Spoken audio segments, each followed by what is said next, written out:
Donc, l'enregistrement est parti. Et là, on s'en va en direct.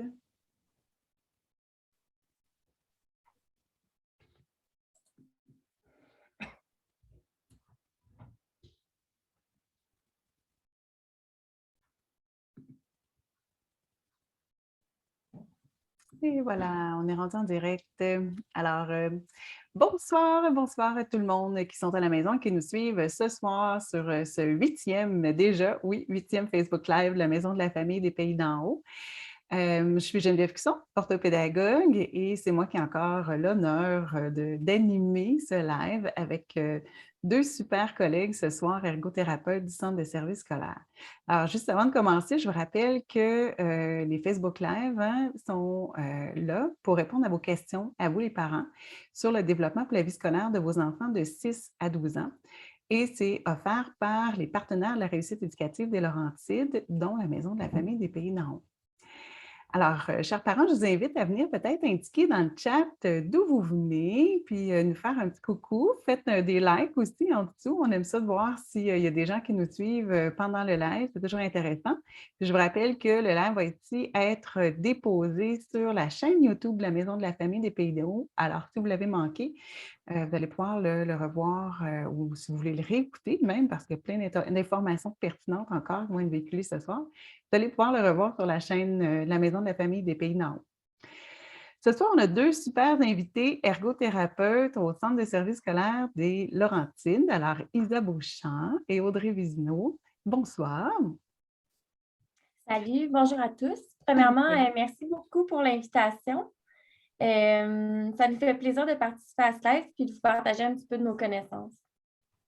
Oui, bien justement, je trouve que le sujet est vraiment intéressant ce soir. Alors, on va parler finalement du développement moteur, de toute la motricité et des impacts que ça a aussi sur les apprentissages de vos enfants de 6 à 12 ans. Alors, je vous rappelle aussi que tout au long du live, vous pouvez nous poser des questions. Audrey et Isa vont répondre à vos questions à la fin de ce live. Alors, n'hésitez pas à écrire dans les commentaires, ça va nous faire vraiment plaisir. Alors, Audrey et Isa, juste pour nous donner un petit aperçu, qu'est-ce qu'un ergothérapeute et qu'est-ce que ça fait dans un centre de services scolaires, un ergothérapeute? C'est sûr que l'ergothérapie, c'est large.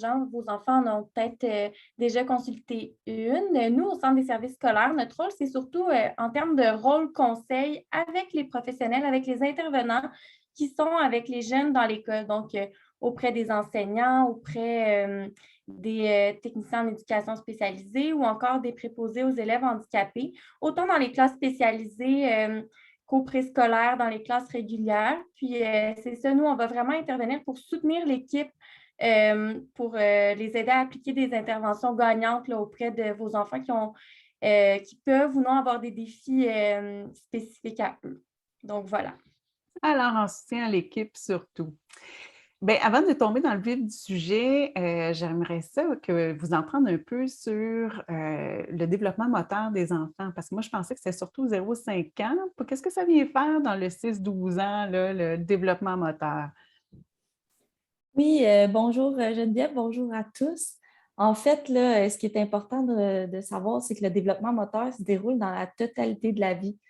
C'est exactement pour ça qu'on ne penserait pas exiger la même performance dans une activité à un enfant de 4 ans, de 8 ans, de 12 ans, puis même si j'étire un peu à 16 ans, on ne va pas voir la même chose.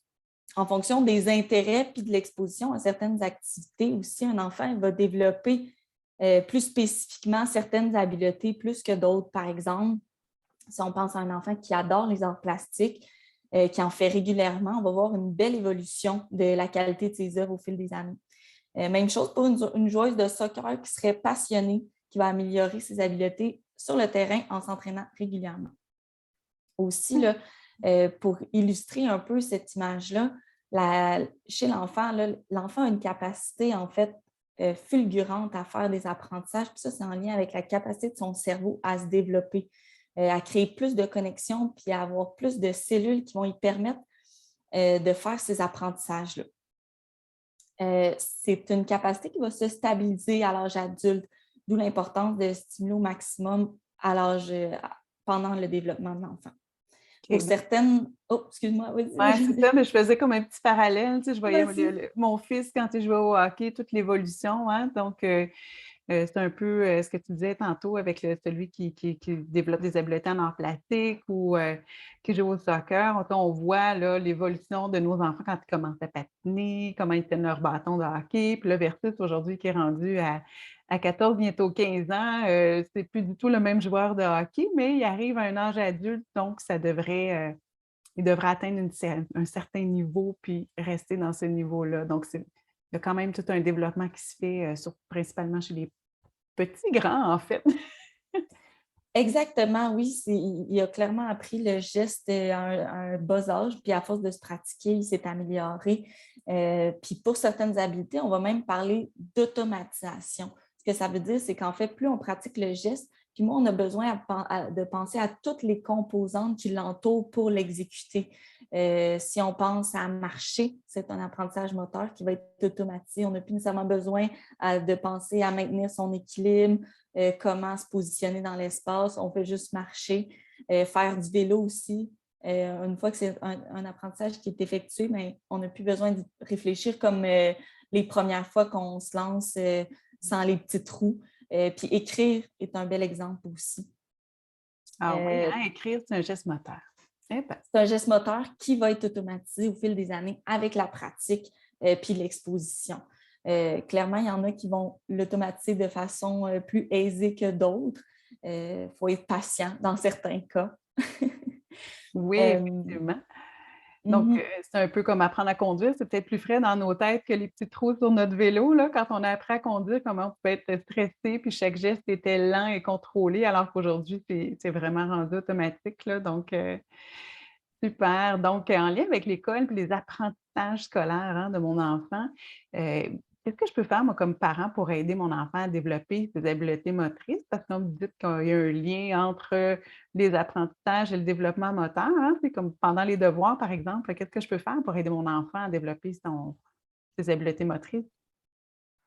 Oui, bien, il y a toutes sortes de choses hein, qu'on peut faire à la maison qui sont assez faciles à intégrer au quotidien. Je vous dirais que pendant les devoirs, une des premières choses à regarder, surtout pour une activité là, qui se déroule à table, bien, on peut penser à la surface de travail, au poste de travail. Est-ce qu'elle est confortable et bien adaptée pour notre enfant? Ce qu'il y a à vérifier, dans le fond, là-bas, c'est est-ce que les pieds touchent à terre? Est-ce que les jambes sont bien à 90 degrés? Puis est-ce que, tu sais, on vise à avoir une position, dans le fond, 90 degrés aux hanches et aux chevilles. Donc, vraiment bien à plat. Puis les coudes, là, juste un petit peu en bas de la table. Aussi, un petit truc des fois qu'on ne pense pas, puis moi, je sais que c'est vraiment quelque chose qui avait un impact sur moi quand j'étais jeune, c'est au niveau de la luminosité. On veut un bon éclairage, puis un truc que je pourrais vous donner, c'est un éclairage opposé à la main d'écriture, parce que parfois, si l'éclairage vient de derrière nous, ou par exemple de droite, puis qu'on est droitier, bien, on vient faire de l'ombre hein, sur notre feuille, puis là, ça devient difficile des fois à bien lire, à bien voir ce qu'on fait. Donc, c'est des petits trucs des fois qui ne sont pas moteurs, là, je vous l'accorde, mais qui peuvent déjà mettre bonne table sans vouloir faire de mauvais jeu de mots pour nos enfants. Ensuite, c'est pas parce qu'on a un poste de travail confortable et agréable qu'il faut toujours faire nos tâches là, de motricité ou nos devoirs assis. Hein. Ça peut être intéressant de changer de posture au cours de l'activité.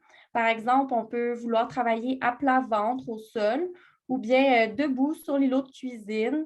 Ce qui est le fun aussi, des fois, démonter la feuille sur le réfrigérateur. Mais c'est sûr que changer de position comme ça, bien, ça peut augmenter la motivation de votre enfant à faire des devoirs parce qu'on sait que la position assise au bureau, mais il l'a peut-être eu toute la journée à l'école. Donc, ça fait du bien de varier.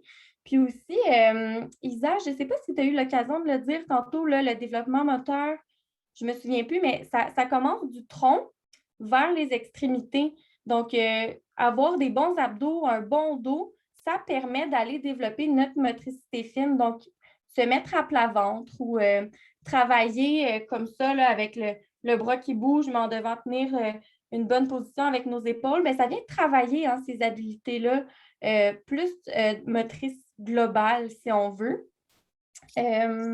Puis voilà, des fois, ça va aussi pour ceux qui ont la bougeotte, là, nos cocos qui ne sont pas capables de rester assis si longtemps que ça, puis qu'après leur journée d'école à la maison, c'est vraiment difficile, mais ça leur permet de bouger en même temps, de se défouler un petit peu là, au niveau de l'énergie.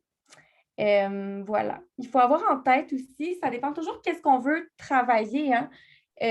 Par exemple, si on veut travailler l'orthographe, au-delà du geste moteur, ben, on peut décider de le faire, par exemple, avec des lettres de Scrabble ou j'avais noté des petites choses, là.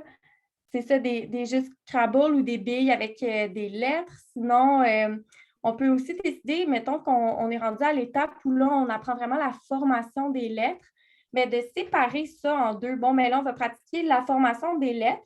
C'est pas obligé d'être papier-crayon. On pourrait vouloir le tracer dans la farine, avec la plasticine. Puis il y a plein de choses là, qu'on pourrait penser, là, tout dépendamment de ce que vous avez à la maison. OK, donc il y aurait comme deux choses. Si je veux travailler la calligraphie, je peux utiliser plein de matériel pour travailler le tracé, mais si je veux travailler l'orthographe, je peux déjà utiliser des lettres existantes pour justement éviter que l'enfant ait à réfléchir sur le tracé, puis vraiment plus penser à comment s'écrit le mot, quelle lettre doit être au bon endroit.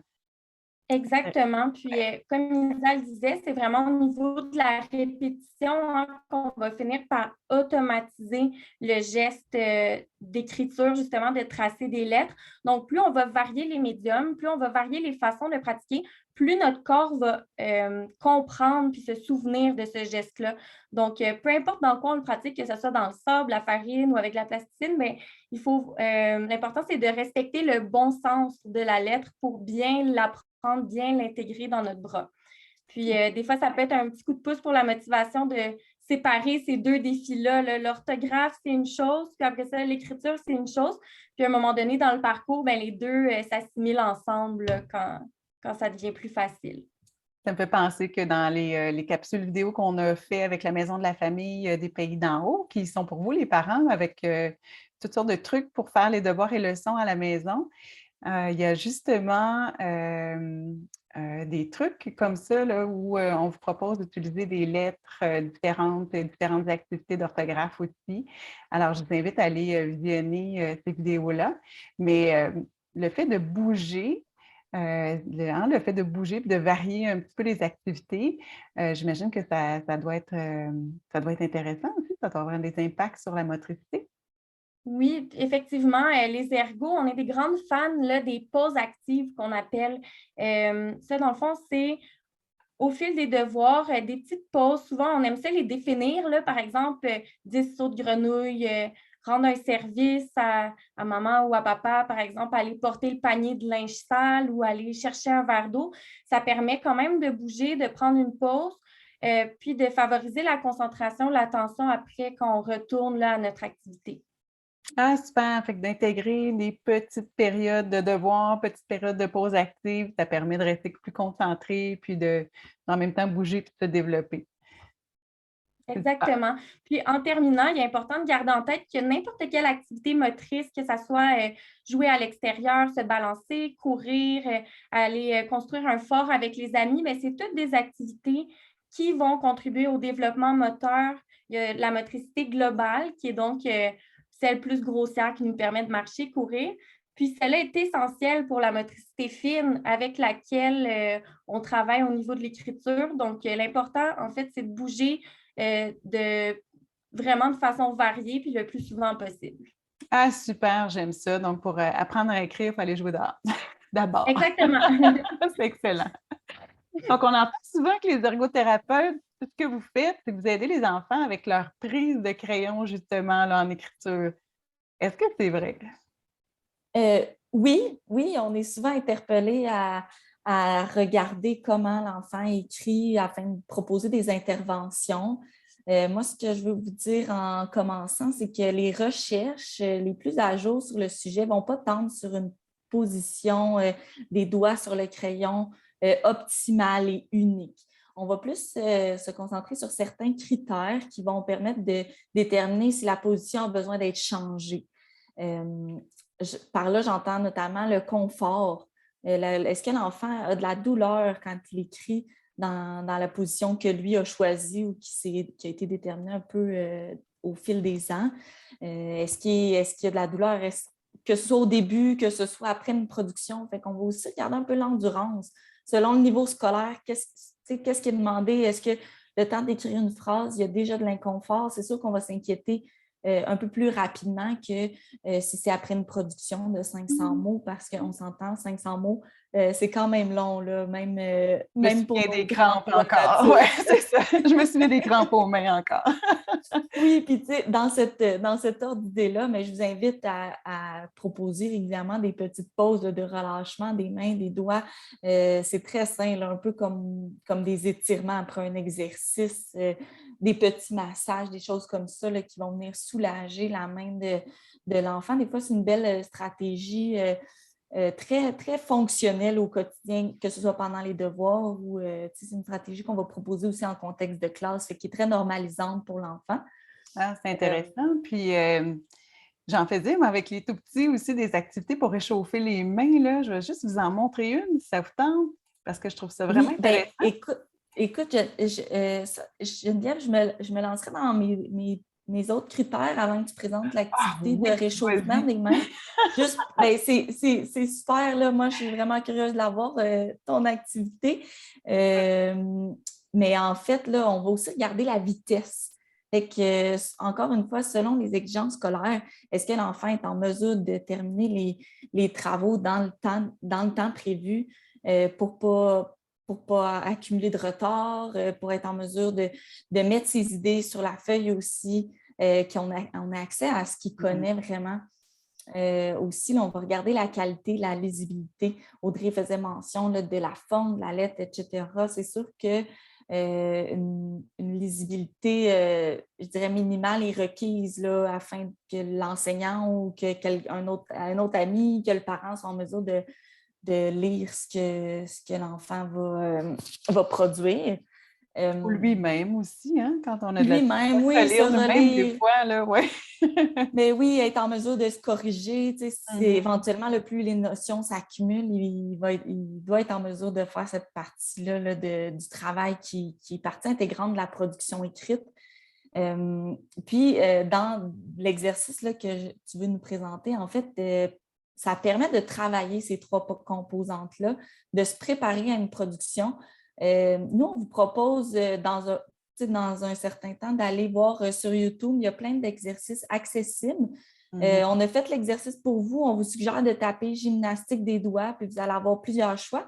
Puis il y a Geneviève qui va vous proposer un exercice un peu plus ciblé qu'elle avait l'habitude là, d'utiliser, elle, dans ses séances de pratique. Là. Je ne sais pas Oui, trop oui, quel terme avec mes petits utiliser. cocos, oui, c'est ça, en orthopédagogie, là, des fois, je faisais ça avec mes plus jeunes quand on devait écrire, on réchauffait nos mains. Alors, je m'excuse de t'avoir coupé, Isa, tantôt, j'étais trop contente, je pense, de le présenter. Alors, le voici. Le voilà. C'est des activités de Josiane Santa-Caron, qui est une ergothérapeute que vous allez facilement retrouver sur Internet. Je ne sais pas si vous le voyez en ce moment. Mais c'est les super-héros avec de la pâte à modeler. Alors, on joue avec des super-héros, on fait des petites boules, on les écrase sur la table.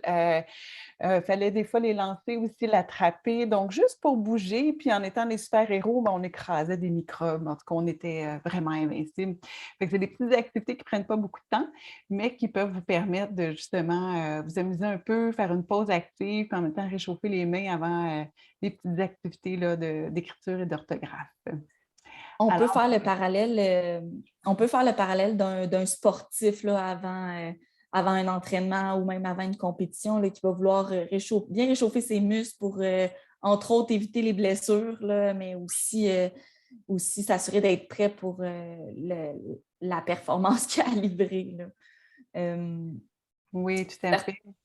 Oui. Je vais vous parler un petit peu des embouts qui sont très populaires là, sur les crayons. En fait, c'est sûr que c'est pas la réponse à tous les problèmes au niveau de l'écriture ou au niveau de la prise du crayon. Je vais vous donner un peu un repère des grandes lignes. Les embouts qui sont assez simples et uniformes, fait que je pense à tous ceux qui sont en mousse ou très circulaires qu'on va mettre sur le crayon peuvent aider à favoriser le confort. Pour un enfant, par exemple, qui tiendrait trop fort ou qui développe des douleurs, ça peut être une alternative. D'autres qui sont plus profilés. Par exemple, on en a là où c'est bien indiqué où mettre les doigts, les insérer ou même de façon encore plus distincte avec des petites cavités, des petits trous où l'enfant va pouvoir apposer ses doigts. Celui-là va davantage servir à justement distinguer quel doigt va à quelle place sur le crayon. C'est sûr que l'idée, le message clé, c'est que ça ne doit pas nuire à l'enfant. À partir du moment où c'est quelque chose qui devient une distraction ou suscite de l'inconfort plus que d'autres choses, ben, on va privilégier de retirer cette stratégie-là. Un enseignement explicite de comment utiliser le crayon, placer les doigts sur le crayon et c'est une stratégie très universelle qui peut être utilisée avec l'enfant. Puis, je vous invite à aller voir sur YouTube. Il y a plusieurs personnes là, qui se sont penchées sur la question puis qui ont émis des idées très créatives là, de comment montrer à son enfant à mettre les doigts aux bonnes places sur le crayon. OK, donc ça, c'est intéressant. Comme parent, je pourrais aller regarder ces vidéos-là avec mon enfant sans pas autant mettre l'accent sur comment il le tient, mais plus sur s'il est confortable et capable d'écrire longtemps là, de ce que je comprends. Là. Puis Exactement.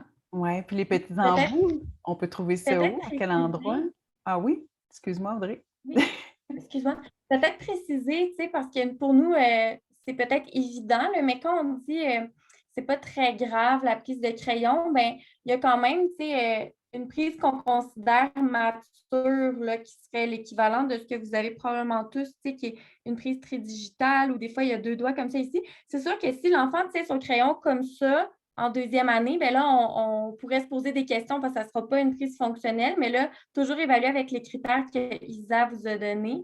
Mais habituellement, là, de 6 à 12 ans, l'enfant devrait avoir le crayon bien déposé là, ici entre le pouce et l'index, devrait être couché, puis avoir quand même une prise qui s'apparente à quelque chose qui a 3 doigts là, proche de la pointe du crayon.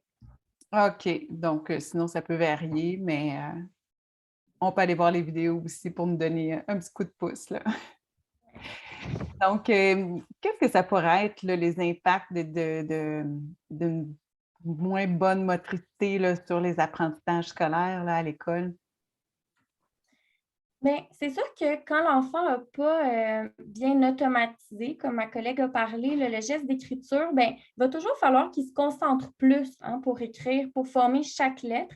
Puis ça, bien, ça peut devenir plus difficile au fur et à mesure que les exigences en français augmentent, mais de répondre à ces exigences-là. Donc, avoir le bon orthographe, respecter la ponctuation, même traduire là, les idées en mots, en phrases écrites, ça peut devenir très, très compliqué pour un enfant dont toute l'énergie est mobilisée à tracer les lettres, respecter les trottoirs. C'est des enfants qui vont performer beaucoup mieux à l'oral, par exemple, qu'à l'écrit. Dans le fond aussi, les difficultés motrices, ils peuvent avoir des impacts sur d'autres sphères à l'école, d'autres sphères scolaires. Par exemple, un enfant pourrait avoir de la difficulté en mathématiques quand on commence à travailler avec les mesures ou les rapporteurs d'angles. Faire beaucoup d'erreurs, ben, c'est peut-être une difficulté à bien manipuler la règle ou bien manipuler le rapporteur d'angle. J'observe aussi souvent dans les écoles, c'est la grande oubliée, là, je dirais, la fameuse efface. Un enfant dont la copie est complètement illisible, ben, on peut se poser des questions. C'est-tu une difficulté, par exemple, à bien tenir la feuille d'une main, puis bien avoir assez de force, puis assez de précision pour aller effacer, puis corriger les erreurs qu'il fait sur sa copie. Donc, c'est tous des petits indices, des fois, qui peuvent nous indiquer qu'il y a peut-être quelque chose à travailler au niveau moteur. Puis, un enfant qui a des difficultés motrices à l'école, ben, il travaille fort pour réussir à suivre son groupe. Puis ça se peut qu'il arrive à la maison complètement épuisé, surchargé. Puis ça peut être un enfant qui va s'opposer, par exemple, quand ça va être le temps de se réasseoir pour refaire des devoirs, parce qu'il a peut-être pris tout son petit change là, toute la journée pour répondre aux attentes à l'école, puis qu'il n'y a plus d'énergie, dans le fond, une fois à la maison. Ça peut être aussi un indice de Fait que c'est pas difficulté. toujours un caprice, là. Il peut y avoir autre chose derrière. Exactement. OK. Puis, qu'est-ce que tu comme parent, là, quand qu'est-ce que je peux observer chez mon enfant là, qui me donnerait comme des petits indices à me dire: «Ah tiens, peut-être qu'au niveau de la motricité, mon enfant pourrait avoir des difficultés là». Quand est-ce que je m'inquiète comme parent? Ben, comme on en a un petit peu parlé là, au courant de la présentation, c'est sûr que, la calligraphie, si, l'enfant, par exemple, je vous dirais là lors des rencontres de parents, n'hésitez pas à questionner l'enseignante si vous avez des doutes, là, c'est elle l'experte là, en première année, elle en voit plein d'enfants, puis elle peut être capable de situer dans le fond, votre enfant par rapport, aux performances de d'autres enfants de son âge. Donc, déjà là, c'est un bon pas là, de questionner l'équipe scolaire. Ils vont être là pour vous soutenir. Puis, dans le fond, il y aurait la calligraphie. Si c'est difficile, c'est illisible. Il y a d'autres manifestations, hein, comme par exemple, difficulté à attacher les souliers, difficulté à utiliser les ustensiles. Là, c'est sûr que si on observe des échecs scolaires, plus de difficultés à l'école, on peut aussi se poser des questions au niveau moteur. C'est peut-être pas ça. C'est peut-être ça aussi. Des maladresses, la maladresse dans les sports au quotidien, un enfant qui trébuche souvent, qui échappe des choses, bien là, on peut aussi se questionner au niveau moteur s'il n'y aurait pas quelque chose à travailler. Puis voilà. OK, super. Puis si on a un enfant qui, s'affaisse à l'école souvent ou à la maison là, qui a de la misère à rester assis plus longtemps, tout ça, est-ce que ça, c'est un autre indice? Oui, effectivement, un enfant qui va avoir tendance à tu sais, avoir l'air mou, là, nos enfants qui vont être toujours couchés sur le bureau, s'affaisser, bien, ça peut être un signe de faiblesse au niveau des abdominaux, du dos. Puis, c'est sûr qu'on leur demande d'être assis pendant de longues périodes.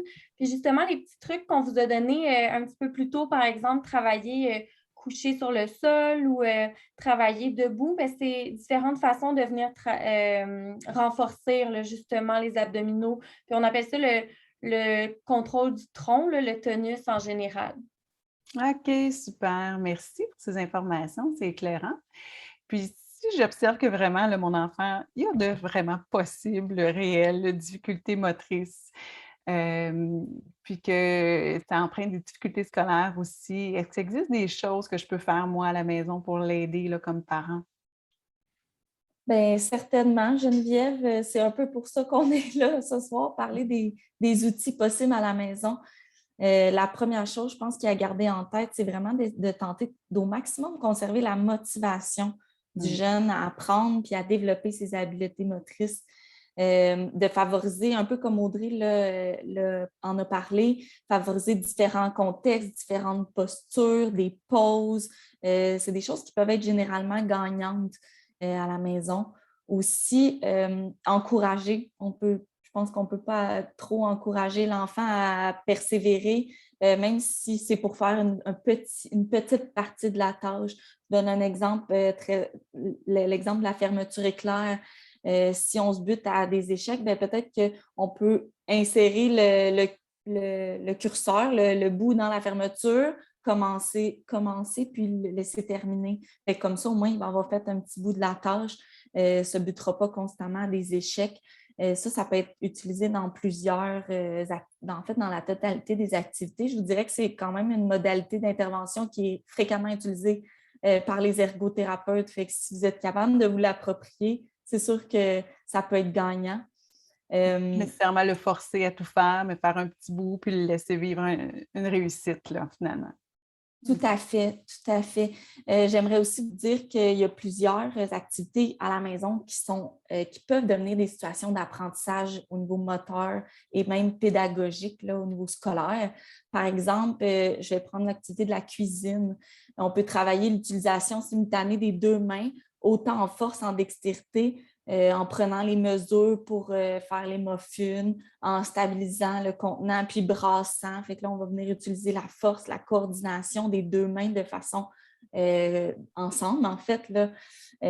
Aussi, là, plus au niveau pédagogique, de venir calculer les mesures, faire les additions, compter, par exemple, les différents les trous là, pour les muffins.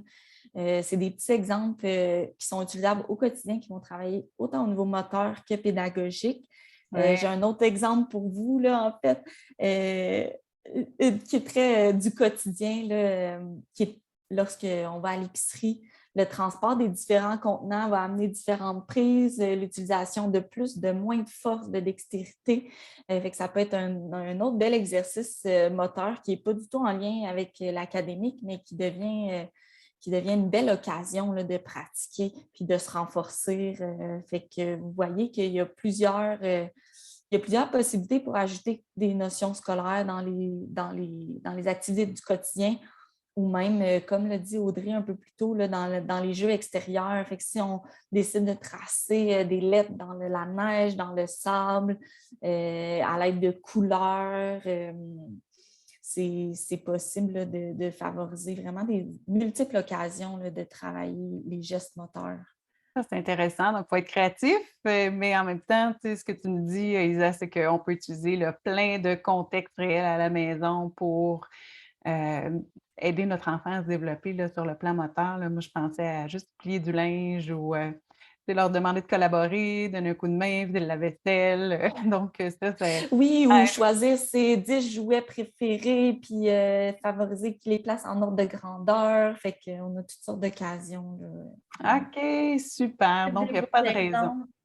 Oui. Oui. Les jeux de société sont des belles opportunités aussi habituellement, là, aussi au niveau de la motricité fine, manipuler des cartes, des petits pions. Il y a plein de beaux jeux là, facilement accessibles pour nos enfants qui sont bien adaptés à leurs âges aussi. Alors, c'est super le fun, même pour toute la famille. Moi, je me souviens très bien du jeu Opération. Oui. Moi, je trouvais que c'était, oui, c'est ça. On est vraiment dans la petite dextérité fine là. Hey, merci Isa et Audrey pour toutes ces super informations. Donc, une chance qu'il y a des moyens qui existent là, pour aider nos enfants qui ont des difficultés motrices un peu parce que quand même, hein? Fait que si je récapitule un petit peu, donc pour avoir de la facilité à écrire, à faire le tracé des lettres, il faut d'abord que j'ai les abdominaux puis le dos assez fort. Donc, il faut absolument laisser nos enfants bouger, aller jouer dehors, bouger dans la maison, rouler, sauter si vous voulez qu'ils apprennent à écrire comme il faut, mais à cuisiner aussi. Donc, c'est important de les faire bouger. Puis pendant la période des devoirs et des leçons, donc une bonne position assise, comme tu disais, Audrey, mais aussi on peut varier les positions, coucher, debout, pour ça aide à renforcer tout le tonus musculaire, puis d'avoir des pauses actives, continuer à bouger. Donc, on l'a déjà dit, la période des devoirs et leçons, ce n'est pas nécessaire que ce soit là, un 20, 30, 40 minutes assis à la table. Il faut segmenter ces moments-là. Puis je trouve que de mettre des pauses actives, comme vous le proposez, là, c'est vraiment un super beau moyen. Puis si j'observe que mon enfant a des difficultés, je peux déjà des difficultés à écrire, hein, on peut aller voir les vidéos sur YouTube, mais je peux aussi utiliser là, des lettres de Scrabble pour travailler l'orthographe, pour éviter de le faire écrire. Donc, faire des petites activités pour réchauffer les mains. Et si les difficultés me semblent plus importantes, mais je peux l'aider pour lui faire vivre des réussites, là, puis continuer à l'impliquer là, dans les tâches quotidiennes pour continuer à développer son tonus musculaire. Donc, c'est bien ça? J'ai bien résumé? Oui, exactement. Son tonus musculaire, puis aussi la précision de ses mouvements, tu sais, dans tout ce qui est la cuisine. Par exemple, un œuf, ben, on contrôle la force hein, qu'on met pour prendre l'œuf. Fait qu'il y a plein de choses au niveau moteur qu'on vient travailler juste dans les activités de tous les jours. Puis à l'école, ils le font beaucoup, là. Ça, il n'y a aucun doute là-dessus. Super, mais je vous remercie énormément pour toutes ces informations, puis ça m'éclaire, moi en tout cas, sur le lien entre le développement moteur puis les apprentissages scolaires. Ce n'est pas si clair que ça, que d'utiliser un crayon, une règle, une efface, là, ça pourrait être en lien avec le développement moteur de mon enfant, puis qu'il pourrait y avoir des difficultés qui sont liées à ça. Donc, je vous remercie beaucoup pour ces informations-là. Et bien, pour vous, chers parents, il y aura un prochain live au mois d'avril. La date n'est toujours pas déterminée, mais probablement mi-fin avril, il y aura un live sur un prochain sujet. Suivez la page de la Maison de la famille des Pays d'en haut. Ça va être annoncé sur cette page-là. Puis je vous remercie énormément ce soir. Je vais aller voir s'il y avait des commentaires, mais je n'ai pas vu de commentaires. Alors, pas de questions. J'imagine que le tout est très clair. Alors, je vous rappelle que vous allez pouvoir revisionner cette vidéo sur la page, la chaîne YouTube La Maison de la Famille des Pays d'en haut. Et sur ce, on se revoit dans un mois. Merci les filles d'avoir été là ce soir, c'était vraiment intéressant. Merci Merci Geneviève, beaucoup. merci tout le monde, bonne soirée. Bonne soirée.